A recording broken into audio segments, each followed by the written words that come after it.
my channel. Well, Meet Kevin put out a video here today called Ending My Channel, and I just got a chance to watch it. And we're going to go over the first 7 minutes of that video together. And he makes some points, and I want to talk about some of these points and if I believe they're valid points or not really valid points. And I think this is a really, really important video right now in this sort of market and with everything going on, the confusion and things like that. Now, before we get into this, me kind of going over his video here and the points he's making, before we do that, let me just clarify my feelings around Kevin, because I know there's a lot that's said out there, and it's like, does Jeremy hates Kevin now, or there's animosity there and there's bad blood and things like that. Okay, so let me tell you exactly the truth and kind of how I feel. Right, first was I pissed at Kevin when he sold out of stocks completely? Absolutely. The reason I was pissed was mainly just from the standpoint of there's only like one thing. There's like one thing all of us YouTubers on this platform usually agree upon, okay? We are going to disagree about options and if you should do options or not. We're going to disagree about if you should ever use margin. We're going to disagree about what stocks we're buying. We're going to disagree about the allocation, how much money you should have in certain stocks.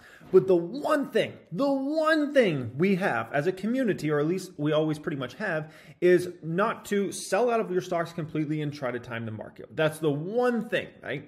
And so that's the thing he did. And so for about a week, I was, upset. I was pissed, and I remember, we even did a Millennial Money clip where we brought him in, and Graham wanted me to say something, and I had nothing to say because I was in my feelings at that time. I was upset, right? And so it just kind of it upset me that he broke that. And I think to add insult to injury in that whole scenario was he did this at a time when stocks had already been destroyed, right? We were right around a bear market in the Russell. Kathy Wood, the ARK fund, right, was down about 50% from its highs. We had countless growth stocks already get destroyed. Like, everywhere you looked, you found stocks down 50, 60, 70, 80%. And the thing we always preach is like buying the dip, right? And you buy stocks when they're down huge. And we looked at countless stocks in the market down massively, and then to not only to make the decision not to buy, but then to sell out completely goes against, everything that we pretty much preach on this platform, right? And so that was my feelings. I have no long-term animosity toward Kevin, and I hope he does well and all those sorts of things. And I don't hate him forever or something like that. I was pissed for about a week there, and I get over things, right? And it was what it was. And so, that's kind of my feelings around that. I just want to address that whole drama show there right up front, because I know that's what a lot of people, wonder, right? So now let's get into this and let me kind of make some points off of this, okay? Number one, I do not regret transitioning my portfolio at all, because I believe that there is substantial pain still ahead of us. I don't know when that pain is going to come. I don't believe it's going to come upon CPI data releases. I believe it's much more likely to come when our central bank discusses policy action. And the next time will be on March 16th. However, so that to me right there, that's a gambling decision. Just to be quite frank, any of this, the market's gonna fall. There's gonna be, this happened, that happened.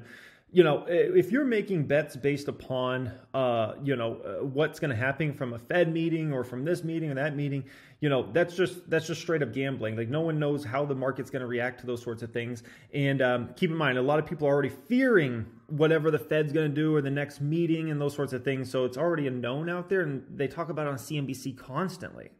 True pain might not even come in March. It could come as late as Q1 2023. Which is 1 year from now. And so we'll see when the fears get stoked. And it could come next week, and it could come next month, and it could come next year, and it could come 3 years from now, and 5 years from now, and 10 years from now. In the market that I believe will come. And I believe that right now, markets are absolutely mispricing the risk we face. Markets appear to believe that when supply chains relax, and when interest rates go up to just a measly 1%. Whenever I hear mispricing, I think about, okay, valuations on stocks must be extremely high, right? And if Kevin's saying, valuations are mispriced, where's it mispriced? Is it in Tesla, or is it in, Tesla that's trading at the lowest forward P it's traded at pretty much in its company's history? Is it in Meta platforms where the P's under 20 now for that company?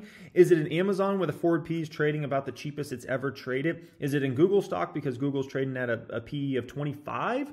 where's this mispricing in the markets? What I want to know, is it the fact that mids and smalls are trading the cheapest they have in pretty much about a decade? Like where's the mispricing happening in this market? The fact that household balance sheets are relatively high, and so are corporate balance sheets. They're all relatively high, which means a 1% increase in rates is unlikely to do much.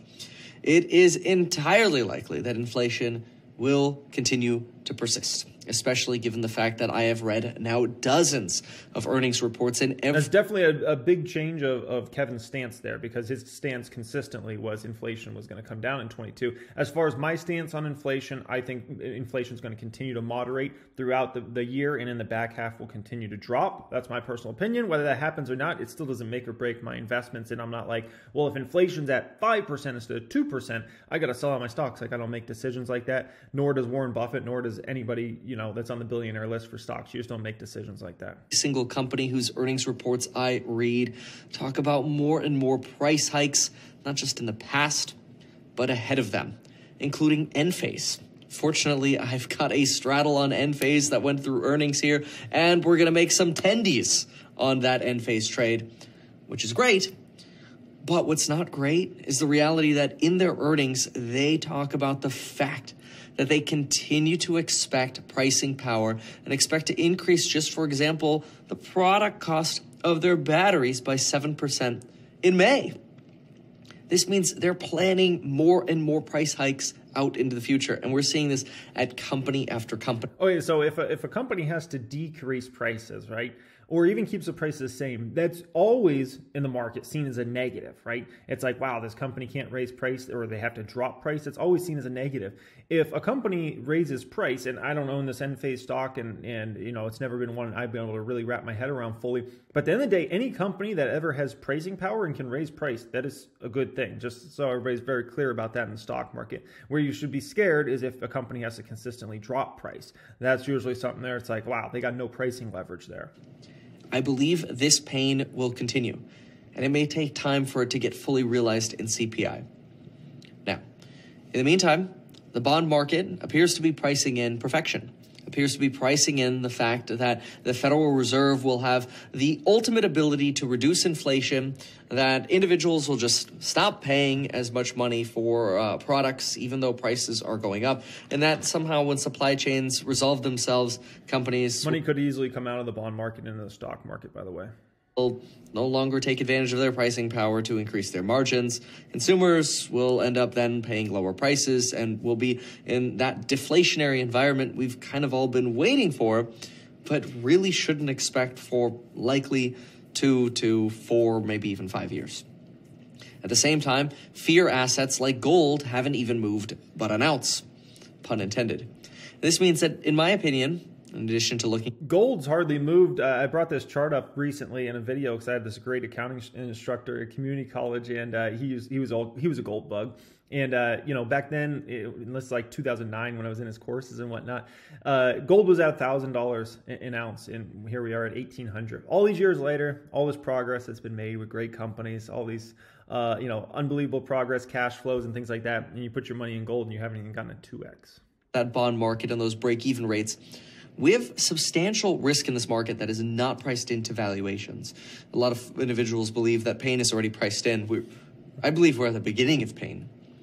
Okay, so once again, like what do we expect here? Does Meta have to go to like a 9 forward P for it to, have priced in pain? Does Tesla have to go down to like a 40 forward P when that company's still at its very early days of profitability? Does Amazon have to go? You get to some of these valuations that just start getting, to be quite frank, silly.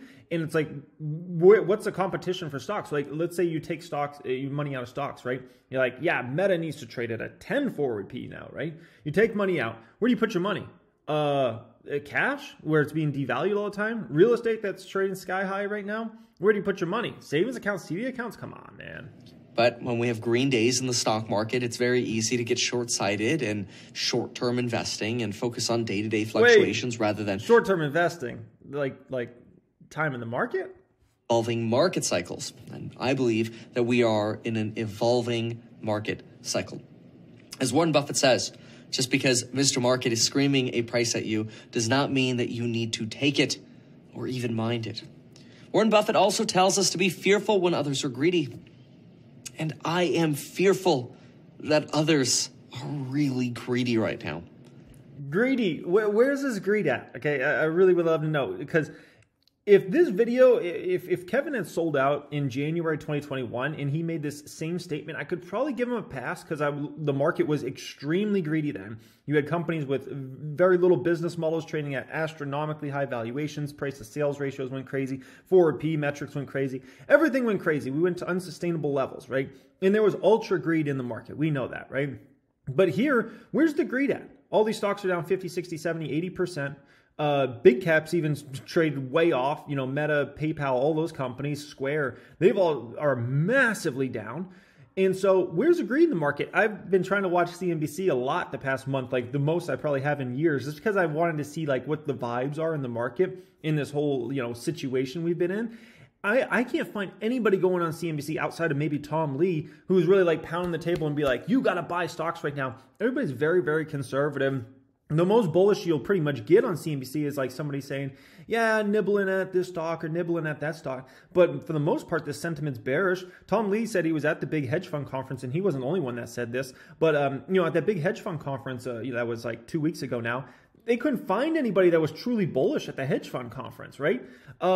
Where's the euphoria in this sort of market? I know a lot of people that have sold out of stocks aren't buying stocks right now. If anything, this is the furthest I've seen from a greedy market that we've been in quite some time, to be quite frank. The belief is, don't worry, we don't need the Fed's wind at our back. We'll invest without the Fed and we'll make money. We'll go to the moon without the Fed. I think this is a greedy belief. I believe that we have excess. So there's a clear there's a clear difference between kind of what I believe drives the stock market over time and what Kevin believes drives the stock market over time. In my opinion, what truly drives the stock market over time is companies' earnings, essentially. And if companies' revenues and EPS are going up and continue to go up over a 3-year span, 5-year span, the stock market's going to do very well over that 3 or 5 year span, regardless of whether the Fed pulls back or doesn't pull back or whether they raise rates or lower rates. At the end of the day, if companies' revenues and EPS continue to climb higher, the stock market will continue to climb higher. In the short term, you can have volatility. When I say the short term, over the course of a couple quarters or maybe even over the course of a year. But at the end of the day, if revenue keeps going up for companies and EPS keeps going up for companies, ultimately, that means a higher stock market in the end. Spending by consumers. An economy that's actually very, very strong because people have more money than they've ever had before, and they're spending it like crazy. Excessive spending on... Warren Buffett, in his opinion as far as paying attention to the economy, he said this. He's gone on record before, him and Charlie Munger. They spend no time talking about the economy, macroeconomics, or anything like that. They spend their time talking about stocks, valuations, and where companies' revenues and EPS are going over time. Not what's going on in the overall economy or what the Fed's doing or stuff like that. It's a complete waste of time. Peter Lynch says the same thing. He says if you spend any time thinking about macroeconomics and making buy and sell decisions based upon that, it's just one of the silliest things you can ever do. And I just in complete belief of that, essentially. Products, excessive credit card spending, excessive borrowing, excessive margin, excessive household debt, excessive real estate prices, and excessive stock valuations, as well as this excessive resolve by uneducated... Where's the excessive stock valuation? So that's something I would like to know. Who believe that there is just no possibility that we could be at the start of a macroeconomic downturn, and any even hint to the possibility of a macroeconomic downturn is just FUD. The Dr. FUD and Mr. FUD is just here. I don't think it's FUD. I think it's just a fact that no one really knows when that's going to happen, whenever the downturn does come, right? Whenever the next big recession is. No one can predict that. That's just not the way it goes. I don't care how much economic data you look at. People are consistently always baffled by stuff that happens in the economy. The economy is so complex and there's so much going on over time that it's to be quite frank, it's a waste of time trying to make predictions based upon what's going on in the macroeconomic landscape. And I think, unfortunately for Kevin, I think he's gotten so tied in. Like think about, do we know any great stock pickers or anybody that became a billionaire who was a macroeconomist? Of course not. That's not how you have success, right? You invest in companies, you build businesses and things like that, right? Not by being a macroeconomist. I think Kevin's gotten so tied in because of his channel doing so much stuff all the time, right? That he's paying such close attention on whatever the CPI is and this and that I think he's gotten to a place where he's basically become a macroeconomist now, and that's the worst thing you can ever do when you're a stock picker, right? Give us bad news again. As a result, I personally believe that a change is in order, which I'll talk about in a moment, along with a positive announcement. So we'll have a sad announcement and a positive announcement. But first, I want you to know that you have to make your own decision. In my opinion, there are two decisions that you can make. Number one is you follow the psychology of money, of buying the dip and focusing on the quantity of your shares and not on the price of your shares. I believe that this is appropriate if your portfolio is certainly less than 1 to 2 times of your income. And instead, focus on growing the shares that you have in your portfolio, the number of shares you have, not on the value of your shares. Try not to time the day-to-day market fluctuations. Absolutely important. But instead, you do have another choice, especially for those with larger portfolios, and this is the second option. Second option is potentially timing the greater market cycle. Timing the bottom will be nearly impossible, just like timing the exact top will be nearly impossible.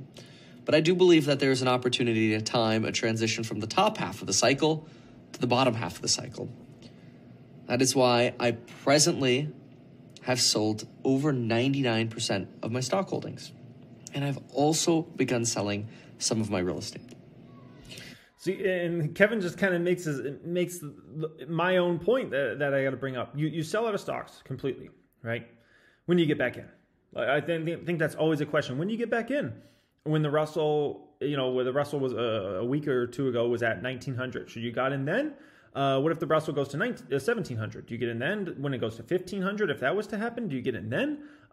That's the problem with selling out all your stocks. It's like, when do you get back in? And it's almost impossible to time it out correctly in terms of like getting out, getting back in. What if the market starts to move up now? Then do you jump back in and say, oh, well, I guess everything's looking good, and all these numbers start looking good, and then all of a sudden the numbers start going the wrong way, and you got back in, and then the market starts going the other way, right? And so it's a pointless game in the end. That's why I don't care how much money you have. You focus on buying great companies, and especially if their valuations are beaten down, that have tremendous revenue growth opportunities and EPS growth opportunities over the next 5-10 years, and you call it a day. That's about that. I presently believe that we have a 60 to 70% risk of a recession ahead of us. And quite frankly, the next 6 to... We have 100% chance of recession coming. We just don't know when it is. Is it next year, the year after, 5 years from now, 10 years from now? I can tell you there's 100% we're going to have a recession in the future. Months. That means I believe it is more likely that we will face recessionary risks than not. And I will also be hedging my cash position with alternative investments and preparing for new opportunities as true fear enters the market. Because only when there is real fear in the market and not anger and this misguided belief that markets can only go up after a dip.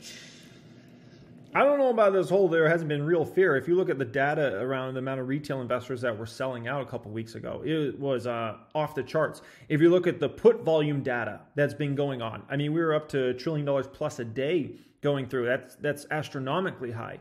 A lot of folks shorting the market and things like that. I just don't think him and I view things the same, or maybe he's not paying attention to these things. I don't get it, because what I see consistently out there is people fearful in cash, puts, shorts, doing 3x leverage shorting the market, stuff like that. I don't call that a greedy market at all. If anything, that's people betting against this whole show. And that is when I want to be prepared to enter the market, when we have true fear. And that's what I'm looking for. However, look, the choice is not easy for everyone. And unfortunately, sharing the day-to-day fluctuations of the market with you, while it has been entertaining, it has not been healthy for me. And so I am no longer going to be conducting market open and market closing live. Yeah, and I think that's ultimately, a good decision. I always got to choose your mental health as a YouTuber or anybody that's out there. In the end, so I told Kevin he should have went on vacation after he sold all the stocks. It's just he kind of put himself in a no-win situation. If stocks go down, he doesn't look good. If stocks go up, he doesn't look good. Like it's a no-win situation essentially. So I think he should make whatever decisions are best for his mental health right now, and things like that. He got obviously a ton of hate over the past few weeks. I don't hate him. I was mad for a little bit there, but I don't hate him in the end. I just think he ultimately is kind of gone a different way, unfortunately. So anyways, guys, that's my opinion on that, and I just wanted to kind of share that. I thought that was really important, and let me know your opinion. Love to hear from you guys as always. Much love. Don't forget to subscribe, get some free stocks from Mumu. That'll be pinned comment down there, and have a great day.